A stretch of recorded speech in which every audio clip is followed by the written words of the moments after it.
asalaamu aleykum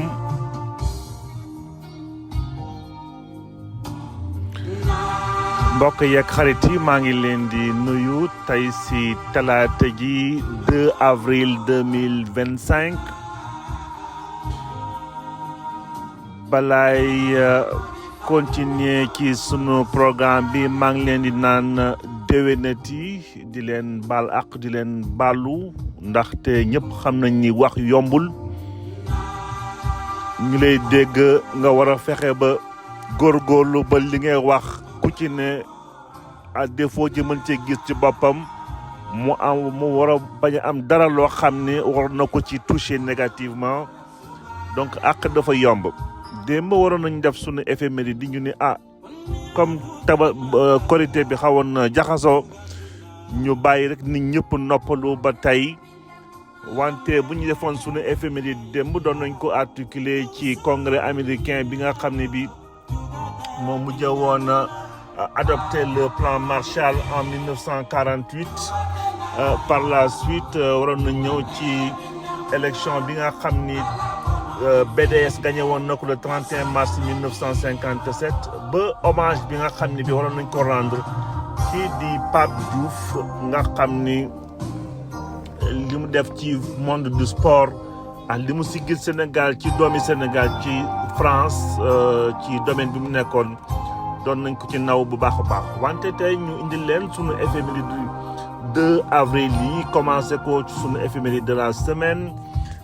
tey donc di ko articuler aussi si ñetti xew-xewu démb notamment ñu dellusiwaat ba 56 équipe football bi ñu naan foyer France Sénégal la ñu éliminé woon coupe ci demi-finale coupe d'Afrique occidentale française foofu par ki ko gagné woon nag di woon Jeanne d'Arc du Soudan pour ne pas dire du Mali par 2-1 Jeanne d'Arc boobu sax du Soudan finalement moo mujjee woon remporté coupe bi devant ASEC d'Abidjan ci 3-0 dañ dikkaat léegi ci contexte coupe AOF bi nga xam ni ay club di nekkoon ci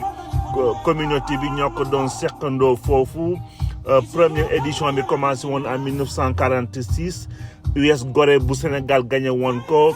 dernière édition bi en 1960 l'équipe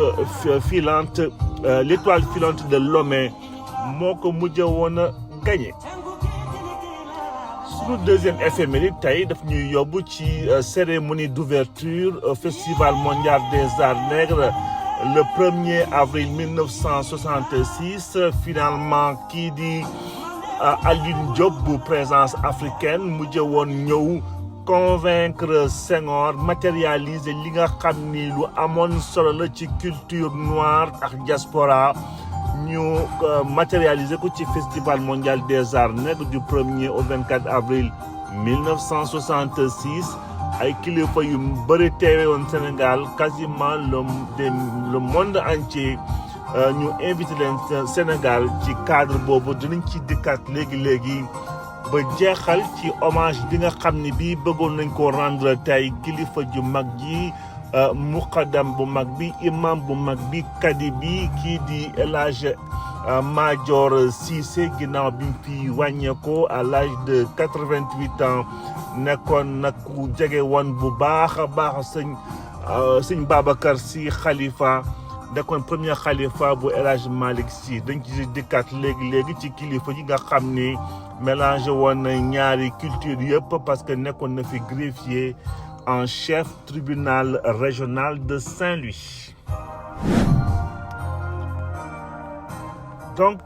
sans plus tarder ñu commencé ci sunu 1er avril 1956 le foyer France-Sénégal ñu mujj woon ko éliminé foofu ci coupe AOF ñu rappeler contexte bi encore une fois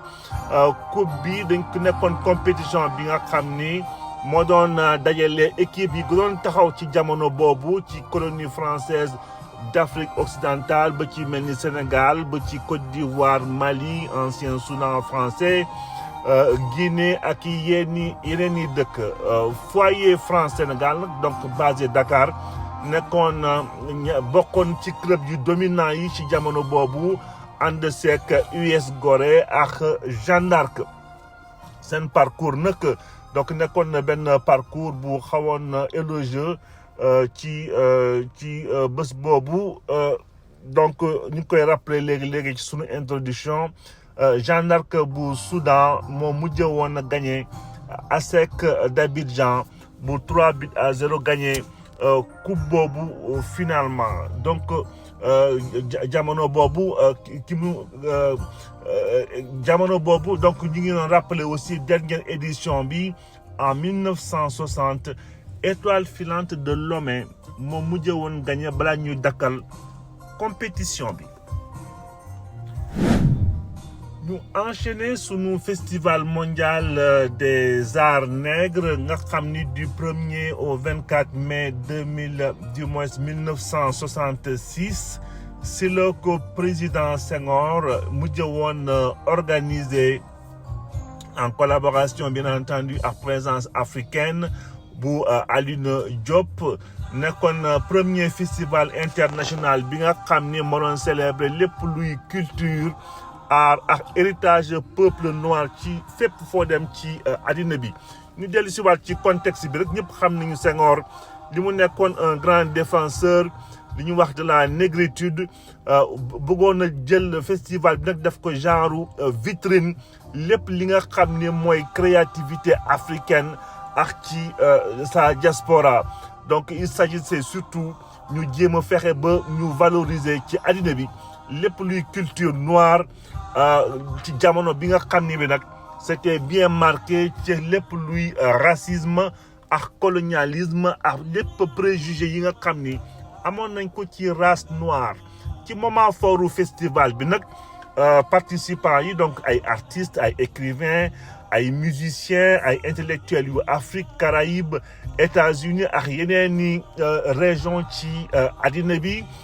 notamment aussi ci moment fort yi amoon ay musique ak i danse ay spectacle yu mel ni Myriam Makeba Duke Ellington ak ay ballet africain entre autres ñu organiser woon fa aussi ay exposition d'art visuel du mel ni ay œuvres ay artistes Afrique ak afro descendants au niveau des amoon ay conférences ak i débat aussi yi nga xam ni ñu mel ni ñoom Aimé Césaire ak Cheikh Anta Diop Jean-Paul Sartre ñoo ko mujjee woon animé en plus de théâtre ki cinéma yi nga xam ni mujjee woon nañ ko aussi diffusé ci occasion wu festival mondial des arts nègres ñuy fàttaliku rek jamono boobu ku mel ni André Malraux doon wax que c'était la première fois qu'un chef de l'État prend en charge la politique culturelle d'un pays ou d'une nation donc nekkoon na loo xam ni lu rëy la woon ci àddina bi lu rëy la woon pour Senghor lu rëy la woon pour la communauté noire de manière générale maintenant xew na 1966 jéem nañ ko renouvelé aussi en 77 foofu ci Nigeria en 2010 Abdoulaye Wade aussi organisé na Fesmanam la question qui se pose maintenant qu'est-ce qu'on a fait yenn retombées la am est-ce que éveil des consciences bi mën nañ ci dem marché est-ce que liñ ci récolté en termes de retour bien entendu am na ay infrastructure Sénégal gagné na ci jamono boobu lu mel ni ay Daniel Sorano gagné aussi ay artistes yu bëri yi nga xam ne jël leen fépp ci àddina bi lu mel ni ñu bëri jóge woon Haïti lu mel ni ay Jacqueline Lemoine ci la ñu mettre aussi en œuvre jamono boobu maison des arts décoratifs foofu ci Thiès bien entendu am na un certain héritage au niveau infrastructure au niveau culturel la question on a mooy surtout qu'est-ce qu'on a fait lan la ci àddina bi Sénégal Afrique mujjee woon gagné en termes de retour réel sur investissement ou bien yenn conséquences aussi la am parce que gis nañu aussi Sénégal finalement boo xoolee l'industrie culturelle est beaucoup plus développée que les autres industries, ce qui est un peu dommageable pour un pays qui était en développement. amoon na logiquement yeneen priorité donc dès l'instant que moom ci boppam amuloon benn problème de conflit avec sa culture, problème bi mu doon am surtout moo nekkoon des problèmes économiques. Maintenant la question mooy est-ce qu'on a trop privilégié la culture à la place de l'économie? C'est des questions qui se posent. Xëy na man mënuma nekk le seul à en juger, mais c'est des questionnements qu'il faudra quand même se poser. En tout cas festival bi am na. Abdoulaye Wade aussi def na festival am africain yi feelu nañ ko en 77 Nigeria, mais avec un bilan très très mitigé. Ñu mel ni ñoom Aline Diop aussi ils ont pris leur pied pour organiser ko ci li nga xam ne aussi c'était des passions de vie, des passions individuelles, des passions personnelles ñoom ci seen bopp, parce que ñëpp xam nañ Aline Diop malgré tout ak kër sëriñ ñi mu bokkoon yëpp mujjee woon tuubi nekk chrétien, yooyu yëpp ay genre évasion personnelle, on va pas en juger ici. Festival des arts Festival mondial des arts nègres 1er avril 1966. di jeexale sunu éphéméride tey ci hommage bi nga xam ne bii bëggoon nañ ko rendre tey sëriñ bi di tey bëggoon nañ ko fi rendre ci sëriñ bi ci El Hadj Madior Cissé ginnaaw tey la fi wàññeeku woon à l'âge de 88 ans. Sëriñ bi ci wax ci ay jaar-jaaram lépp ñëpp xam nañu digganteem ak xalifa bi di xalifa Ababacar Sy premier nekkoon ñi njëkkoon a nekk xalifa sëñ El Hadj Malick Sy. ñëpp xam nañu aussi que seen diggante nu mu xawoon jege parce que nekkoon na taalibeem bu ko jege woon bu baax a baax. pour dellu si waat ci sëñ El Hadj Madior Cissé bi mu duggee ci daara bi ki naan Serigne Ahmadou Sarr Ndiaye Sarr nekk na par la suite kadi ak imam de Saint-Louis ci jamono boobu, dugg ci école française, dugg ci école primaire bi naan école Duval ak secondaire bu collège Blanchot tey nekk lycée Ahmed Fall. noonu la duggee aussi ci sunu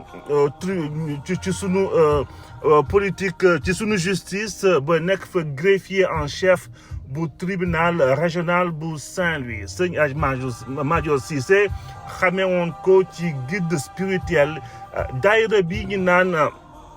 Mutahabini Falahi di communauté bi nga xam ni bi ñu ngi gis ci seen bopp ci borom bi nekk topp ci yoonu tarixa Tijaniya foofu ci Ndar ci 21 octobre nag 2005 ñu mujjee woon ko élevé dignité à la grande croix de l'ordre du mérite, décoration bi nga xam ni amoon na ko ay disciples yu bëri nag par bi ñoom ñëpp di El Hadj Amadou Karim Gaye ñu nekkoon fii plusieurs fois ministre ci ay gouvernement au parti socialiste mu wàññeeku woon fi moom en 2000. donc amoon na ay kilifa yu bëri yi nga xam ni nekkoon nañu ay taalibeem, donc doon ko fii tey célébrer liggéey bi nga xam ni bi liggéey na ko fii balaa mu fi wàññeeku ak lépp li nga xam ni aussi foofu ci Ndar bàyyi na ko fii ci legg ci ay digleem. tey njabootam continuer di ci nekk encore ci yoon boobu. ki ko wuutu woon fii di Mouhamadou Abdoulaye Cissé continuer encore yore daara ji ay ko ñu ràññee ci aussi pour ci lépp loo xam ni noonu gisee woon mbir yi kii di doomam ji di professeur Abdoulaye Cissé. donc finalement aussi moo continuer woon téye flambeau bi ci loo xam ni amuñu ci benn complexe ci li fi waajuram bi bu góor bi bàyyi woon ak ni mu ko jàppee téye bu rafet bi. tey donc bëggoon nañ ko fi rendre hommage li mu impulsé foofu diine bi ci Ndar ak tarixa Tijaniya ni mu ko yëkkatee ginnaaw diggante yi mu amoon nag famille si. donc di jeexali fii tey sunu éphéméride di dañ ñaanal busum jàmm ba ëllëg incha allah dikkaat fii yàggalee waxtaan bi encore une fois naan ñëpp déwénati di ñaan borom bi continuer encore une fois